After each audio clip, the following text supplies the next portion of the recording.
But Ananias comes along and says, in that moment, you're my brother. Now, how does he call him brother? Where does he find the strength? Where does he find the grace to call a murderer of Christians brother?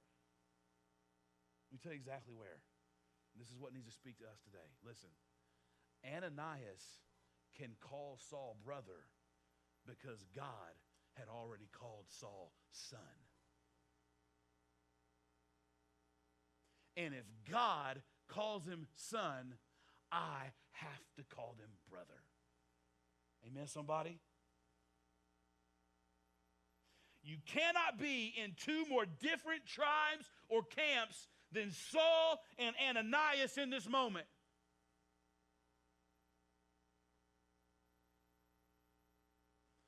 And Ananias doesn't wait for Saul to show himself or prove himself or act like a brother before he calls him brother, because he realizes that God has already called Saul his son. What did God say? That's my chosen instrument. He's going to go to kings and Gentiles and take the gospel message all over the world. God had already called him son.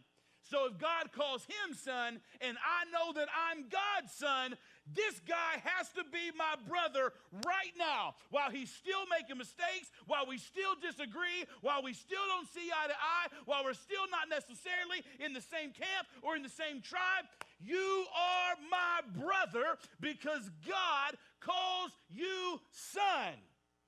And church, RedLife, family, listen to me, friend. We better know real quick, and we better be able, if we're going to be the church that God has called us to be, if we're going to be true to the gospel and true to the power of Jesus Christ, listen, we better be able to rise above all the other things that divide, all the other camps, all the other tribes, all the other this one, that one, and whatever. And listen, it's only going to get worse over the next 8 weeks as we go into this election starting November 2nd. I cannot wait for this garbage to be over, but we better recognize that there are people that vote differently than you, think differently than you, have different ideas than you, that God has called us to reach and that God has called son, so we better not call them anything else but brother.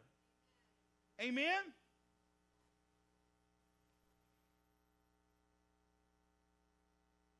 If God calls them son, I call them brother. When they voted this way, still my brother. When they put a sign up on their Facebook page that I didn't agree with, still my brother. Amen, somebody. Well, they think we ought to wear masks, still my brother. They think we ought not to wear masks, still my brother.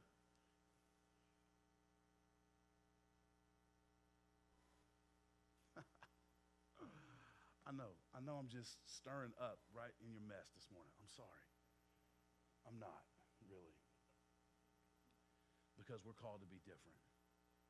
Amen, somebody? And God help us. Listen, hear me. I don't care. I don't care how you vote. I don't care what you think on this and that. I don't care what tribe you put yourself in politically. If you're a follower of Jesus and you've accepted his sacrifice for you on the cross and you're called to be part of the church, friend, you're my brother. And we can put if we can't figure out how to put that stuff aside and go, you know what? We're called to do something bigger. We're called to do something bigger. We're called to do something bigger than keep the federal government red or blue or whatever your camp is. Amen, somebody? We're called to do something bigger. We're called to reach people who are dying and going to hell. Amen? And all this other stuff is just temporary. All this other stuff is just, I'm not saying it's not important. I'm not saying it's not important. I'm just saying it's not as important as the great mission to reach, encourage, and disciple, to be a home of freedom and encouragement. Amen, somebody?